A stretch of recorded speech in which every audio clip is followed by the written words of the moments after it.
এক সন্ধ্যায় এক ব্যক্তি ব্যান্ডেল চার্চের প্রার্থনার জন্য এসেছিলেন। চারপাশে নির্জন, বাতাসে কেমন যেন অদ্ভুত অনুভূতি। হঠাৎ তিনি দেখলেন মোমবাতিগুলো এক এক করে নিভে যাচ্ছে, অথচ বাতাস ছিল না। তারপর তিনি শুনলেন একটা করুণ সুর ভেসে আসছে, যেন কেউ ফিস ফিস করে প্রার্থনা করছে, কিন্তু চারপাশে কেউ নেই। এটি কি শুধুই কল্পনা, নাকি সত্যি এখানে অতীতের কেউ আজও প্রার্থনা করে যায়?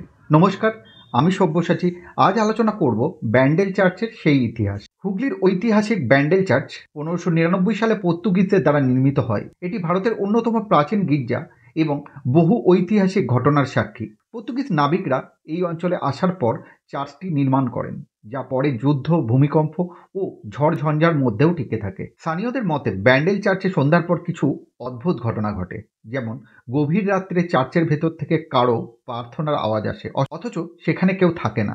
অনেক দর্শনার্থী দাবি করেন তারা দেখেছেন মোমবাতি হঠাৎ নিভে গেছে, অথচ আশপাশে বাতাসের লেশ মাত্র নেই। কিছু মানুষ জানিয়েছেন তারা দেখেছেন ছায়ার মতো কিছু, যা মুহূর্তের মধ্যে অদৃশ্য হয়ে যায়। কথিত আছে এক পর্তুগিজ নাবিক একসময় এখানে একটি প্রার্থনা করেছিলেন এবং অলৌকিকভাবে রক্ষাও পেয়েছিলেন। অনেকেই মনে করেন সেই নাবিকের আত্মা আজও চার্চে ফিরে আসে। বিজ্ঞানীদের মতে চার্চের পুরনো কাঠামো, বাতাসের প্রবাহ এবং মানুষের মনস্তাত্ত্বিক প্রভাব এইসব